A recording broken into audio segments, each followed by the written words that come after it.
እምነት አለኝ የሚል ስራ የለኝም ካለ ተቃራኒ ሐሳብ ነው እያለ ነው። ስለዚህ ተራመን ሄደህ ሞቅና ጥገብ ብትለው እንደማይሆን ስራ ተውና እምነት አለህ ብትባል አትድንም እያለ ነው። ወደ ሌላ ሐሳቡ ስናመጣው ታዲያ እንደዚሁም አለ ንጽጽር እኮ ነው። እንደዚሁም አለ ስራ የሌለው እምነት ቢኖር በራሱ የሞተ ነው። ለምንድን ይሄ እንዴት ያልገባቸው እንዳለ ሁሉ አይገባኝ እንዳይገባቸው ለምን ተቆለው አንድ ነገር ይዞ መንጠልጠልስ ምን አስፈልግ? ወይ ሐዋርያው ቅዱስ ጳውሎስን መተው ወይ ሐዋርያው ቅዱስ ያዕቆብን መተው አያስፈልግ። ሁለቱም ቅዱሳን ሐዋርያት ናቸው። የሁለቱንም ቃል ስትቀበል ግን አውዳቸው ለምን ሐዋርያው ተናገረ ለምን ይሄን ተናገረ ብለህ የምትቀበለው በራሱ የሞተ ነው አለ። ነገር ግን አንድ ሰው አንተ እምነት አለህ እኔም ስራ አለኝ፣ እምነትህን ከስራ ለይተህ አሳየኝ፣ እኔም እምነቴን ከስራ ለይቼ አሳያለሁ ይላል። እግዚአብሔር አንድ እንደሆነ አንተ ታምናለህ፣ መልካም በጎ ታደርጋለህ ነው። አጋንንት ደግሞ ያምናሉ። ታዲያሳ ይንቀጠቀጡ ማል አለ፣ ግን ምግባር የላቸው። ስለዚህ አጋንንትን በእምነት ይድናሉ ማለት ነው። ያምናሉ አለ ሐዋርያው።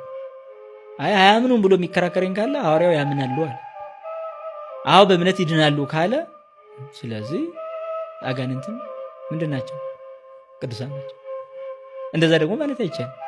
ስለዚህ አጋንንትን ቅዱሳን ብሎ የሚጠራልን የለም። ስላመኑ ምግባር የላቸው። ይሄንን ነው አንተ ከንቱ ሰው ይላል ሐዋርያው ያዕቆብ። አንተ ከንቱ ሰው እምነት ከስራ ተለይቶ የሞተ መሆኑን ልታውቅ ትወዳለህን? እንዲህ ይልና አባታችን አብርሃም ልጁን ይስሐቅን በመሰዊያው ባቀረበ ጊዜ በስራ የጸደቀ አልነበረምን ይላል። እምነት ከስራው ጋር አብሮ ያደርግ እንደነበረ በስራም እምነት እንደተፈጸመ ትመለከታለህ። ማብራሪያ እኮ ሰጥቷል።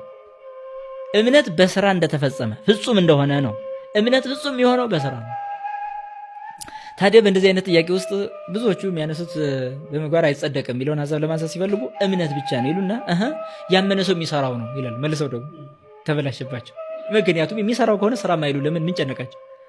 ስለዚህ ያን ስራ ብሎ መጥራት ለምን ነው የከበዳቸው?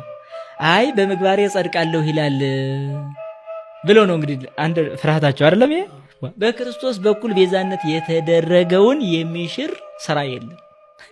ታዲያስ የመዳን በር ስለከፈተልን ያቺ የተከፈተችልን በር ይዘን ነው የመዳን መንገዳችን እኛ እየተጣበቅን ያለ ነው እንጂ ኢየሱስን የመዳን በር ዘግተን እሱ አላዳነኝም ራሴ በልፋቴ ድናለሁ ብሎ የሚመካ ሰው አለን? ይሄማ የለም። ማን አለ? እስኪ የተመካ አንድ ጻድቅ ይምጣ። የለም።